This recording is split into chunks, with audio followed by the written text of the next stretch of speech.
Praise the Lord. खुदा उनके मधुर नाम में आप सभी को जय मसीह की। बहुत खूबसूरत समय होता है जब हम खुदा के साथ अपना वक्त गुजारते हैं। Praise the Lord, hallelujah.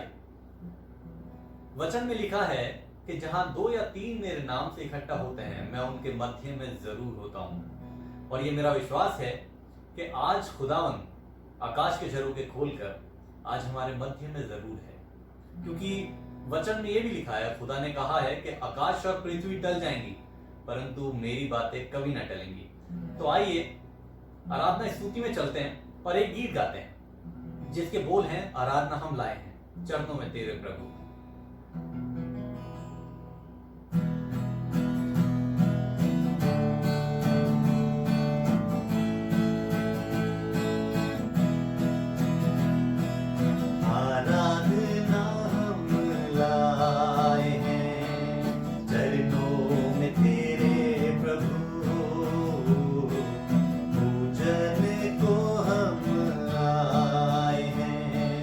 चरणों में तेरे प्रभु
हालेलुया, प्रेज द लॉर्ड। परमेश्वर ने मुझे एक तोड़ा दिया है खुदावंद के मधुर नाम में उसकी स्तुति करने के लिए गीतों को बनाने का। तो कुछ गीत मैंने बनाए जिनमें से 2 गीत मैं आप लोगों को सुनाऊंगा। पहले के बोल हैं, आचल चलें खुदावंद के हैकल में। इस गीत में हस्बैंड अपनी वाइफ को खुदावंद के हैकल में जाने के लिए प्रेरित कर रहा है। तो आइए गीत को सुनते हैं।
Hallelujah,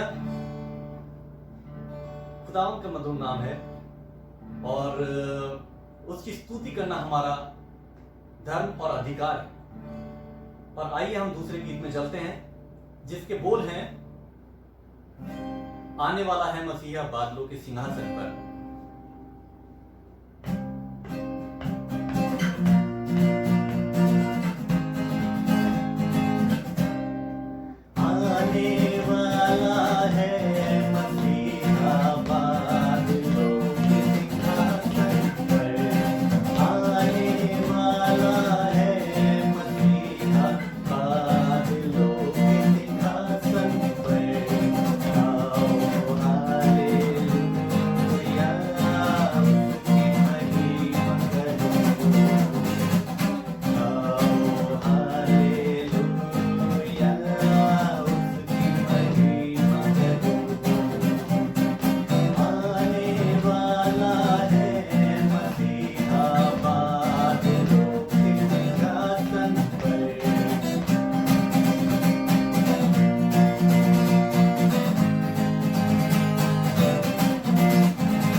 praise the Lord, hallelujah. आगे का वचन निधि के द्वारा सुनेंगे। Praise the Lord. Praise the Lord. परमेश्वर के मीठे और सामर्थी नाम में आप सबको जय मसीह की। मैं धन्यवाद करती हूँ अपने जीवते परमेश्वर का कि उसने हमें जिंदों की जमीन पर जिंदा रखा, स्वस्थ रखा। मैं धन्यवाद करती हूँ अपने परमेश्वर का इस सुंदर समय के लिए, और मैं धन्यवाद करती हूँ रेवरेंड विवेक साइमन चंद का, जिन्होंने हमें इस संगति में आप सबके साथ जोड़ा। मैं प्रार्थना करती हूँ उनके परिवार के लिए, उनकी वाइफ के लिए और उनके दोनों बच्चों के लिए। परमेश्वर उन्हें बहुतायत से आशीष दे। आज की संगति जो हमारी ये होने जा रही है, ये स्पेशली कपल्स के लिए है। तो हमारा जो वचन होगा वो आज स्पेशली हस्बैंड और वाइफ्स के लिए होगा। तो आइए वचन में से पढ़ने के लिए निकालते हैं सभोपदेशक 4 और उसकी 12वीं आयत, जहाँ इस तरह से लिखा है, यदि कोई अकेले पर प्रबल हो तो हो, परंतु 2 उसका सामना कर सकेंगे। जो डोरी 3 तागे से बटी हो वह जल्दी नहीं टूटती। परमेश्वर अपने वचन के पढ़े और सुने जाने पर आशीष दे। आमीन। आइए हम वचन में जाने से पहले एक छोटी सी प्रार्थना करेंगे। धन्यवाद धन्यवाद धन्यवाद हे सब शक्तिमान दयालु पिता परमेश्वर, धन्यवाद करते हैं इस सुंदर समय के लिए प्रभु जी, जो आपके द्वारा हमें मिला। प्रभु जी होने देना प्रभु जी, जो वचन आज मेरे द्वारा बोया जाए प्रभु जी, वो तेरे वसीले से हो परमेश्वर, और हम सबको इससे कुछ ना कुछ सीखने को मिले प्रभु जी। जो गलतियां होती हैं प्रभु जी, आप उसे क्षमा करिए प्रभु जी, और होने दीजिए इस वचन पर तेरी आशीष होने पाए प्रभु जी। आगे की हर एक बात को, इस सुंदर समय को तेरे हाथों में सौंपते हैं प्रभु जी, और इस प्रार्थना को आपके मीठे और सामर्थी नाम में मांग लेते हैं प्रभु जी। आमीन। ये जो वचन है, ये वचन दर्शाता है 3 धागों को, जिसमें पहला धागा जो दर्शाता है वो है पति के लिए, दूसरा धागा दर्शाता है पत्नी को, और तीसरा और सबसे अहम धागा दर्शाता है परमेश्वर को। हालेलुया। परमेश्वर का वचन हमें बताता है कि जो पहली चीज परमेश्वर ने अदन की वाटिका में देखी अपनी रचना करने के बाद, वो थी मनुष्य की, जिसे मनुष्य की जब परमेश्वर ने मनुष्य को देखा और मनुष्य को देखकर उसने कहा कि अच्छा नहीं, तो वो थी कि जिसका वर्णन हम देखते हैं उत्पत्ति में, जहां परमेश्वर ने सृष्टि की रचना की, और फिर बाइबल बताती है कि परमेश्वर ने अपनी सबसे सुंदर रचना की। Yes, and then he has done his best and brightest of his creation, and yes it was man. जी हाँ, परमेश्वर के वचन के द्वारा हमें पता चलता है कि परमेश्वर ने सबसे सुंदर रचना की, और वो इसलिए थी क्योंकि परमेश्वर ने हमें अपने स्वरूप रचा। हालेलुया। परमेश्वर ने आदम को देखा, और आदम को जब वो देखता था तो वो पाता था कि आदम अकेला है, उसके साथ बात करने वाला कोई नहीं है, उसके साथ घूमने वाला कोई नहीं है, उसके साथ संगति करने वाला कोई नहीं है। तो परमेश्वर ने सोचा कि आदम अकेला है, और आदम का किसी भी तरह से अकेला रहना अच्छा नहीं। Then God decided to make a perfect helpmate for man. और फिर परमेश्वर ने एक बार और इंसान की रचना की, लेकिन इस बार वो रचना ज्यादा अलग या ज्यादा नई नहीं थी। This time God has taken a part of men to create a new creature, which would be the perfect complement for man. Hallelujah. Yes. Then God created woman to be man's perfect soulmate. Amen. परमेश्वर ने ये जो रचना की, वो परमेश्वर दोबारा मिट्टी से भी कर सकते थे, लेकिन इस बार परमेश्वर ने हवा को आदम की पसली से ही क्यों बनाया? परमेश्वर ने ऐसा इसलिए किया क्योंकि परमेश्वर ने आदम को अकेला पाया था। तो इस बार परमेश्वर ने जो रचना की वो पसली से इस कारण की कि हवा उसके साथ बात कर सके, उसके साथ रह सके, और परमेश्वर चाहता था कि आदम और हवा एक दूसरे के साथ मिलकर साथ अदन की वाटिका में रह सके।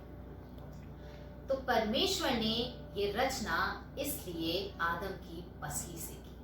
तो इसलिए आज हमें भी इस बात का ध्यान रखना है कि पति और पत्नी को भी आपस में एक दूसरे को इसी तरह से संभालना है। तो जहां पति निराश हो वहां पत्नी अपने पति को संभाले, सपोर्ट करे और एनकरेज करे। और एक बात हमें हमेशा ध्यान रखनी है कि marriage is not a man's idea, it's God's idea. And true love needs a solid foundation, and every marriage needs a third party, third companion, and his name was Jesus. His name is Jesus. Hallelujah. सभी चीजें परमेश्वर में जुड़ी हुई हैं, परमेश्वर में बनी हुई हैं, और परमेश्वर में होकर ये वचन हमें बताता है कुलूसियों पहला बाब उसकी 17वीं आयत में, जहां कुछ इस तरीके से लिखा है कि सभी वस्तुएं में परमेश्वर प्रथम है और सारी वस्तुएं उसी में स्थिर रहती हैं। आमीन। परमेश्वर को अपने रिश्ते में आमंत्रित करना है और परमेश्वर को अपना रिश्ता उसके हाथों में सौंप देना है, क्योंकि जब परमेश्वर हमारी जिंदगी में आते हैं तो हमारी जिंदगी एक साथ हो जाती है। जब परमेश्वर हमारे जीवन में आते हैं तो आशीषें हमारे जीवन में आती हैं। जब परमेश्वर हमारे रिलेशनशिप्स में आते हैं तो हमारे रिलेशनशिप मजबूत हो जाते हैं, एक साथ हो जाते हैं, एक दूसरे में हमेशा के लिए बंध जाते हैं। तो परमेश्वर को अपने जीवन में बुलाइए और परमेश्वर को अपना रिश्ता सौंप दीजिए, क्योंकि परमेश्वर जो हमारे रिश्ते के लिए कर सकते हैं वो और कोई नहीं कर सकता। आमीन। लेकिन अगर हम आज दूसरी साइड देखें तो आज की जनरेशन ने शादी को बहुत ज्यादा लाइटली लेना शुरू कर दिया है, जो कि परमेश्वर को नहीं भाता। लेकिन पति और पत्नी इस बात को भूल जाते हैं। पति और पत्नी अपने अपने कामों में कुछ इस तरह से व्यस्त हो गए हैं कि वो एक दूसरे को, अपने परिवार को, पति पत्नी आपस में एक दूसरे को बिल्कुल भी समय नहीं दे पाते हैं, और थोड़े टाइम बाद ये प्रॉब्लम्स बहुत ज्यादा बड़ी हो जाती है, और ये उन दोनों के बीच में, उन दोनों के रिलेशनशिप्स के बीच में प्रॉब्लम्स क्रिएट कर देती हैं। और ये प्रॉब्लम्स एक समय पे इतना बढ़ जाती हैं कि वो इस बात को सोच लेते हैं कि we are not able to proceed this marriage further, we are not able to conduct this marriage further, we are not a suitable match, we are not made for each other. लेकिन यहाँ एक सवाल ये उठता है कि क्या ये सही बात है? ऐसा क्यों हो जाता है, जबकि परमेश्वर का वचन हमें बताता है कि बाइबल में ये लिखा है कि स्वर्ग में जिसे परमेश्वर ने जोड़ा है उसे पृथ्वी पर कोई अलग नहीं कर सकता। और कहा भी यही जाता है कि रिश्ता ऊपर से बनकर आता है। हालेलुया। तो फिर ऐसा क्या और क्यों हो जाता है कि बात अलग होने तक आ पहुंचती है? तो मैं आप सबको आज ये बताना चाहती हूँ, ये इसलिए होता है क्योंकि पति और पत्नी अपने जीवनों में परमेश्वर को प्रथम स्थान नहीं देते। और वो लोग अपने डिसीजंस पर खुद पर इस तरह से भरोसा कर लेते हैं कि वो ये भी भूल जाते हैं कि क्या सही है और क्या गलत। अगर हम वचन में देखें तो वचन में लिखा है, नीति वचन 3 उसकी 5 और 6 आयत में, कि तू अपनी समझ का सहारा ना लेना, वरन परमेश्वर पर अपने पूरे मन से भरोसा रखना और वह तेरे लिए सीधा मार्ग निकालेगा। आमीन। तो क्यों पति और पत्नी अपने अपने मार्गों पर चल पड़ते हैं और क्यों इस बात को सोच लेते हैं कि हमारा अलग होना बेहतर है? क्या पति और पत्नी एक बार परमेश्वर को अपना रिश्ता नहीं सौंप सकते? क्यों पति और पत्नी अपने अपने लिए सीधा मार्ग निकालने पर दूसरे रास्ते पर चल पड़ते हैं, जो कि परमेश्वर को अच्छा नहीं लगता? क्योंकि परमेश्वर ने उन दोनों को अपनी वेदी पर एक दूसरे के साथ बांधा था, लेकिन पति और पत्नी इस बात को भूल जाते हैं। लेकिन आज हमें इस बात को बहुत अच्छे तरीके से समझ लेना है कि जहां परमेश्वर की उपस्थिति नहीं होगी वहां शैतान होगा, और जहां शैतान होगा वहां अशांति, अंधकार, दुख, कलेश, आपत्ति, सिर्फ और सिर्फ ये। इसलिए आज हमें परमेश्वर को अपने जीवन में आमंत्रित करना है, परमेश्वर से बात करनी है और परमेश्वर पर विश्वास करना है कि परमेश्वर हमारे जीवनों को बदल देगा। हमारे जीवन में जितनी भी आपत्तियां हैं उन्हें परमेश्वर खत्म कर देगा, क्योंकि परमेश्वर का वचन हमें बताता है कि अगर तेरा विश्वास राई के दाने के बराबर भी हो और तू पहाड़ से कहे कि जा और जाकर समुद्र में जा गिर, तो ऐसा हो जाएगा। आमीन। अब मैं आपके साथ एक छोटी सी कहानी एक बूढ़ी स्त्री की शेयर करना चाहूंगी, जिसमें एक बूढ़ी स्त्री होती है और उसकी झोपड़ी के आगे एक छोटी पहाड़ी होती है। तो उस बूढ़ी स्त्री को अपने हर काम के लिए उस पहाड़ी को पार करके जाना पड़ता है। अब एक दिन उस बूढ़ी स्त्री को वो तैयार होती है और हैकल जाने के लिए, चर्च जाने के लिए तैयार होती है। और जब वो उसको पार कर रही होती है और जब हैकल में पहुंचती है तो वहां पास्टर अपना वचन दे रहे होते हैं और उस वचन में पास्टर बता रहे होते हैं कि अगर तेरा विश्वास हो तो तू कुछ भी कर सकता है। और जो पास्टर होते हैं वो इसी वर्ड्स के बारे में बता रहे होते हैं कि अगर तेरा विश्वास राई के दाने के बराबर भी हो तो तू जो चाहेगा वो तेरे लिए हो जाएगा। आमीन। तो उस बूढ़ी स्त्री के मन में ये बात बैठ जाती है। अब जब चर्च खत्म होता है और जब वो रास्ते में लौट रही होती है तो वो अपने मन ही मन में ये बात सोचती हुई आ रही होती है कि राई के दाने के बराबर, राई के दाने के बराबर, तो राई का दाना तो कुछ भी नहीं, मेरा विश्वास तो उससे बहुत बड़ा है। अब वो जब अपने घर लौटती है तो अपनी झोपड़ी में वो प्रार्थना करने बैठ जाती है और उस पहाड़ की ओर अपना मुंह कर लेती है। और उस पहाड़ी की ओर जब वो बैठ के प्रार्थना करने लगती है तो वो परमेश्वर से कहती है कि आज ये पहाड़ गिरेगा और जाकर समुद्र में गिर जाएगा। और बार बार वो इसी प्रार्थना को दोहराती है और फिर वो क्या करती है, थोड़ी देर बाद वो एक आंख को खोलकर उस पहाड़ी को देखती है कि वो गिरा कि नहीं। अच्छा, वो देखती है और पाती है कि अरे अभी नहीं गिरा। अच्छा, वो फिर से प्रार्थना करने लग जाती है और फिर कहती है कि ए पहाड़ तू क्या कहते हैं, जा और जा समुद्र में जाकर गिर। लेकिन थोड़ी देर बाद फिर से वो एक आंख खोलती है और देखती है कि ये पहाड़ तो अभी तक गिरा ही नहीं। तो इस कहानी से आप देख रहे हैं कि हमें क्या समझ में आता है, वो ये है कि उस बूढ़ी ने पूरे मन से, संपूर्ण मन से परमेश्वर पर विश्वास नहीं किया। उसने बार बार परमेश्वर पर, अपने विश्वास पर संदेह किया। उसने सोचा कि ये हुआ या नहीं, उसने फिर सोचा ये हुआ या नहीं, लेकिन हमें अपने विश्वास पर संदेह नहीं करना है,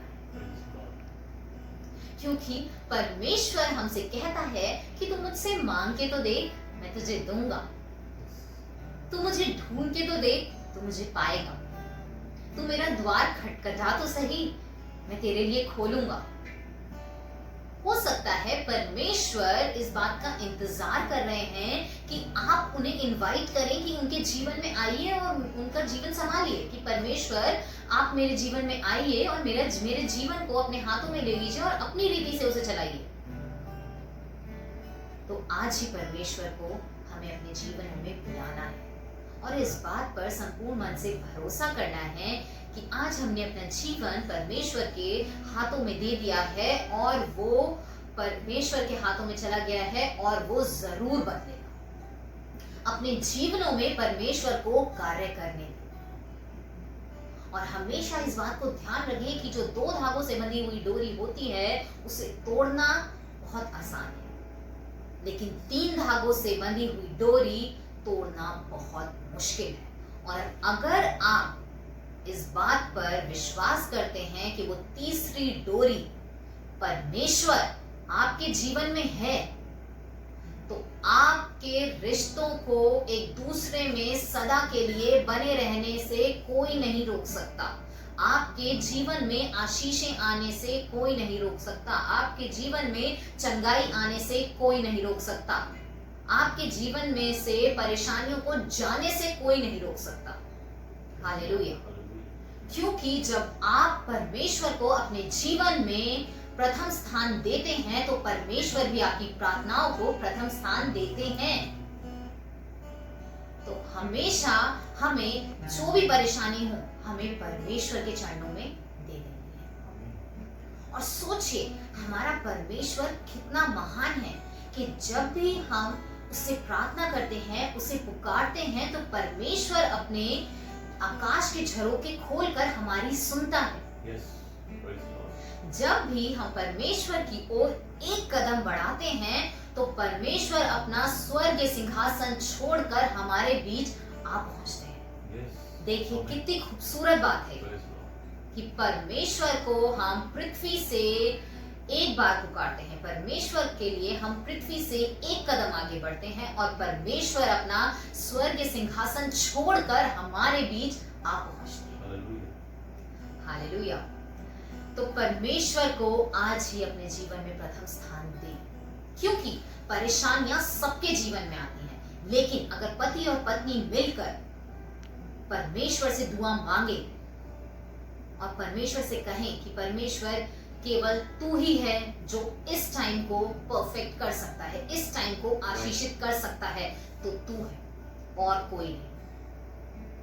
हमेशा ध्यान रखें कि जो 3 धागों वाली डोरी होती है, जिसमें जो कि जुड़ी होती है पति, पत्नी और परमेश्वर से, वो दर्शाती है कि पति, पत्नी और परमेश्वर का एक अटूट बंधन है।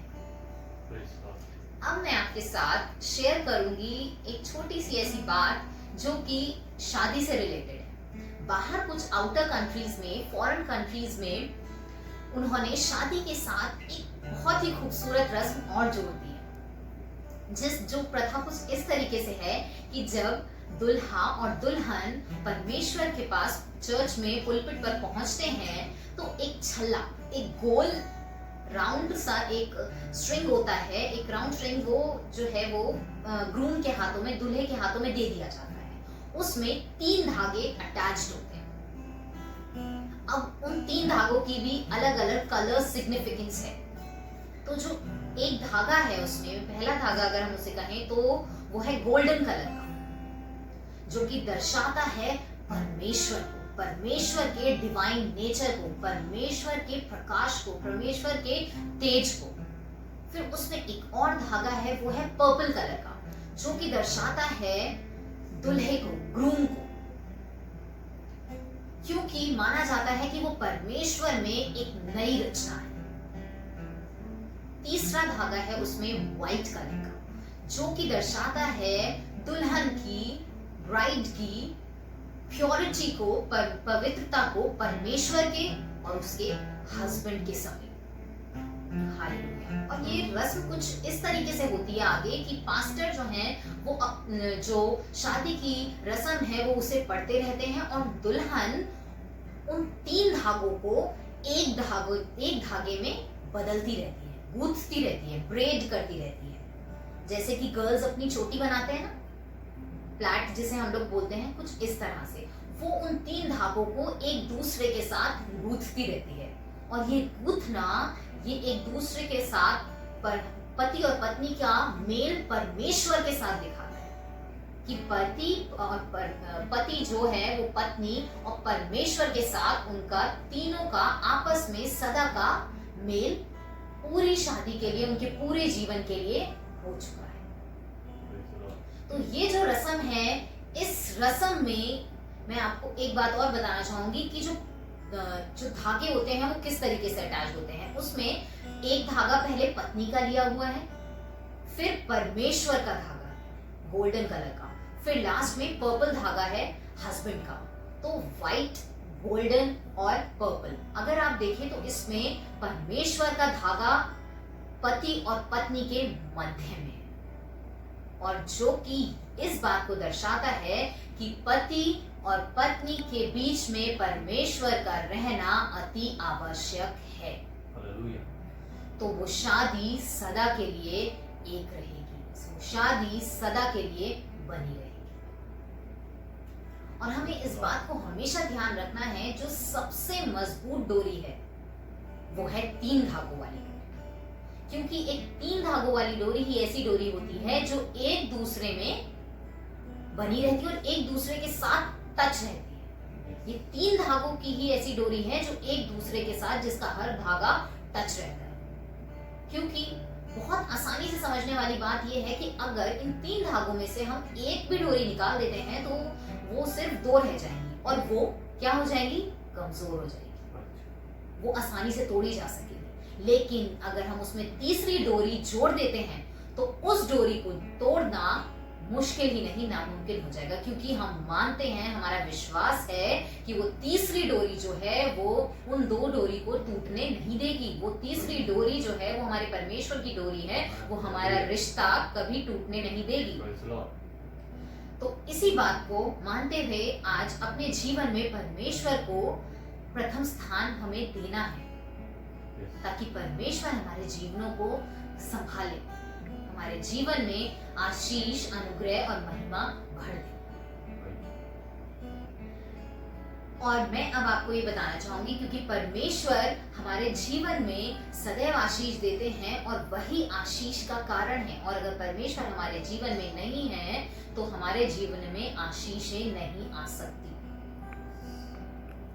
क्योंकि अगर हम मानते हैं कि हमारे जीवन में हमारे पास बहुत अच्छा ओहदा है, हम एक बहुत अच्छी पोस्ट पर हैं, हमारे जीवन में दुनियावी सांसारिक जीवन जीने के लिए सारी खुशियां हैं, लेकिन आशीषें नहीं हैं। क्यों? क्योंकि परमेश्वर हमारे बीच में नहीं है। और परमेश्वर का हमारे जीवन में होना बहुत जरूरी है, क्योंकि आशीषें तभी हमारे मध्य में आएंगी। हालेलुया। शादी एक बहुत ही खूबसूरत सफर है। मैं पर्सनली इसे मानती हूँ, क्योंकि परमेश्वर ने मुझे जो कंपेनियन के रूप में मेरे हस्बैंड दिए हैं, वो मैं आपको बता भी नहीं सकती कि हर स्टेज पर मुझे वो किस तरीके से कोऑपरेट करते हैं और हमारा रिश्ता एक दूसरे से किस तरह से बंधा हुआ है। ये कभी कभी नाराज भी हो जाते हैं, लेकिन मैं उन्हें मनाती हूँ। और जब मुझे लगता है, इन्हें दिखता है कि मैं निराश हूँ, तो ये मुझे किस तरह से सपोर्ट करते हैं वो मैं बयां भी नहीं कर सकती। और उस वक्त मुझे पता भी नहीं चलता कि जिस परेशानी को, जिस मुश्किल को मैं सोच रही थी कि ये बहुत बड़ी मुश्किल है और हल नहीं हो सकती, वो ये कब में कब सॉल्व कर देते हैं, वो मुझे रियल में समझ में ही नहीं आता। तो मैं धन्यवाद करती हूँ कि परमेश्वर ने एक इतने अच्छे पति से, इतने अच्छे कंपेनियन से, इतने अच्छे जीवन साथी से मुझे नवाजा है। हालेलुया। तो हमें इस बात को मानना है कि शादी एक बहुत खूबसूरत सफर है और परिस्थितियां जीवन में चाहे कैसी भी आए, सिचुएशंस चाहे कैसी भी आए, लेकिन हमें इस रिश्ते में कभी भी हार नहीं माननी है। क्योंकि परमेश्वर ने हमें जोड़ा है, हमें बस इस बात पर विश्वास रखना है। परमेश्वर ने हमें जोड़ा है और हमारी शादी आज जैसी भी है, सब पति पत्नी के लिए ये मेरा वचन है, इस बात को बहुत ध्यान से सुने कि ये शादी जो है, ये बंधन जो है, इसमें परमेश्वर ने हमें जोड़ा है और हमारी शादी आज जैसी भी है, परमेश्वर उसे कल जरूर बेहतर करेंगे। आमीन। आमीन। और आज मैं आप सबसे चाहती हूँ कि आप मेरे साथ इस बहुत ही ब्यूटीफुल सेइंग में आप मेरे साथ संगति करें, जो कि है गुड टू ग्रेट। जी हाँ, जिसका मतलब है अच्छे से बहुत अच्छा। जी हाँ, अगर एक अच्छी शादी अच्छी है तो एक बहुत अच्छी शादी बेस्ट है, एक्सीलेंट है, बहुत अच्छी। तो लेकिन शुरुआत में हमें क्या करना है कि शुरुआत में हमें दूसरों की शादी से अपनी शादी को कंपेयर बिल्कुल नहीं करना है। यदि हम खुद को, अपने रिश्ते को दूसरों से कंपेयर करेंगे तो हमें हमारे जीवन की आशीषें कभी नहीं मिल पाएंगी। क्योंकि हो सकता है सामने वाला रिश्ता, जिस रिश्ते को आप देख रहे हैं और उसे कंपैरिजन कर रहे हैं, हो सकता है वो कितना ही लग्जरियस क्यों ना हो, लेकिन हो सकता है परमेश्वर ने आपके जीवन में उससे भी बहुत बड़ी आशीषें लिखी है। परमेश्वर ने आपका जीवन उनसे भी कहीं ज्यादा, जितनी लग्जरीज उनके पास थी उससे भी ज्यादा लग्जरीज आपके जीवन में लिखी है। तो कभी भी कंपैरिजन हमें दूसरों से नहीं करना है, क्योंकि कंपैरिजन का दूसरा नाम है लालच। और हमारे परमेश्वर ने 10 हुक्म में हमसे कहा है कि तू लालच ना कर। कभी अपने पड़ोसी की चीज को देखकर तू लालच ना कर। ये बात परमेश्वर ने हमसे बहुत पहले ही कह दी है, इसलिए हमें कभी भी कंपैरिजन नहीं करना। शुरुआत हमेशा नॉर्मल से या केवल अच्छे से ही होती है, लेकिन फिर हमें उस अच्छे के लिए परमेश्वर से प्रार्थना करनी है और बहुत अच्छे के लिए अपना रिश्ता परमेश्वर को सौंप देना और इस बात को अपने जीवनों में मान लेना है कि परमेश्वर हमारा जीवन खुद ब खुद संभाल लेंगे, खुद आशीषों से भर देंगे। आज हमारे पास भले ही वो आशीष नहीं है, लेकिन वो कल आशीष जरूर होगी। भले ही आज हमारे रिश्ते में कुछ कमी है, लेकिन वो आशीष जो आज नहीं है वो कल हमारे जीवन में जरूर होगी। आमीन। अगर पति और पत्नी परमेश्वर के वचनों पर चलें और परमेश्वर के वचन के अनुसार, परमेश्वर के अनुसार अपने जीवन को व्यतीत करें और उस पर विश्वास करें, तो मेरा मानना है कि परमेश्वर की जो योजनाएं हैं वो पति और पत्नी की योजनाओं से सर्वोत्तम है। पति और पत्नी अपने रिश्ते के लिए कभी भी कुछ भी इतना अच्छा नहीं कर सकते जितना अच्छा और बड़ा परमेश्वर कर सकते हैं।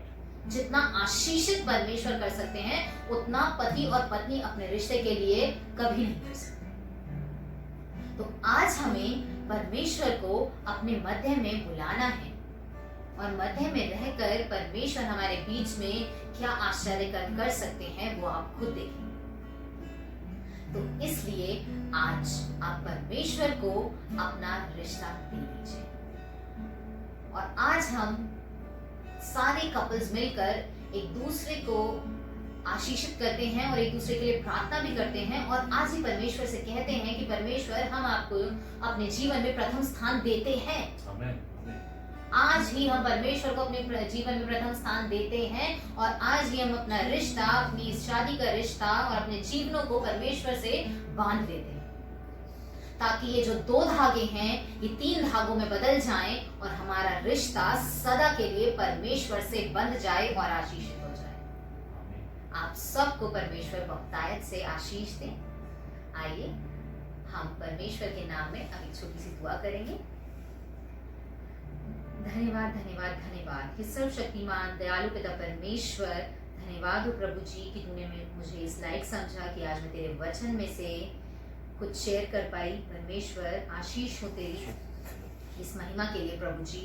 मैं तेरे से प्रार्थना करती हूँ प्रभु जी, कोई भी गलती हुई हो प्रभु जी तो आप उसे क्षमा करिएगा प्रभु जी। और प्रार्थना करती हूँ प्रभु जी आज के इस सुंदर वक्त के लिए कि तूने आज हम सबको एक साथ जोड़ा प्रभु जी। और प्रार्थना करती हूँ प्रभु जी कि एक एक जो हम लोगों के साथ जुड़ा हुआ है प्रभु जी, आप नाम ब नाम उसे आशीष दीजिए प्रभु जी। रेवरेंड विवेक साइमन चंद के लिए प्रभु जी, उनकी फैमिली के लिए प्रभु जी आज मैं प्रार्थना करती हूँ प्रभु जी, आप उनके साथ होइए। हर तरीके की प्रभु जी जो भी कमी घटी उन्हें है प्रभु जी वो आप अपने भंडार से प्रभु जी दूर करिए प्रभु जी। उनके बच्चों को बहुतायत से आशीष दीजिए और वो आपके नाम में प्रभु जी आगे बढ़ते चले जाएं प्रभु जी। मैं प्रार्थना करती हूँ सेंट्रल मेथोडिस्ट चर्च मसूरी की कलीसिया के लिए प्रभु जी, हर एक जन के लिए प्रभु जी आप उन्हें नाम बनाम आशीष दीजिए प्रभु जी। मैं प्रार्थना करती हूँ प्रभु जी जो आज महामारी चल रही है प्रभु जी, यीशु नाम से वो जल्दी से जल्दी दूर होने पाए प्रभु जी, जल्दी से जल्दी दूर होने पाए प्रभु जी। तेरी आशीषें, तेरी चंगाई प्रभु जी सारे देश में फैलनी पाए प्रभु जी। यीशु मसीह हमारे पापों को प्रभु जी तू क्षमा कर प्रभु जी, जो भी गलतियां हमसे हुई हैं प्रभु जी तू उसे क्षमा कर प्रभु जी। हर एक जन को प्रभु जी तू अपने हाथों में ले और तू संभाल प्रभु जी। होने दे प्रभु जी हम सब के परिवारों में प्रभु जी तेरा आना हो प्रभु जी। हम चाहते हैं प्रभु जी कि तू हम सब के सरों पर प्रभु जी अपना हाथ रख, तेरा आशीष में प्रभु जी हाथ हमारे सर पर रहेगा प्रभु जी। हर एक परेशानी हमारे जीवन से प्रभु जी अलग हो जाएगी प्रभु जी और आशीषों से हमारा जीवन भर जाएगा प्रभु जी। इस समय को जो तूने हमें दिया प्रभु जी, उसके लिए तेरा बहुत बहुत धन्यवाद हो प्रभु जी। इस सुंदर समय को तेरे हाथों में सौंपती हूँ प्रभु जी, आगे के हर बात को तेरे हाथों में सौंपती हूँ प्रभु जी। हम सबको तू आशीषों से भर दे प्रभु जी, और मैं सारी प्रार्थना को प्रभु जी तेरे नाम में मांग लेती हूँ प्रभु जी। मेरी इस छोटी सी विनती को सुन और कबूल कर परमेश्वर, तेरे नाम में मैं इस विनती को मांगती हूँ, आमीन।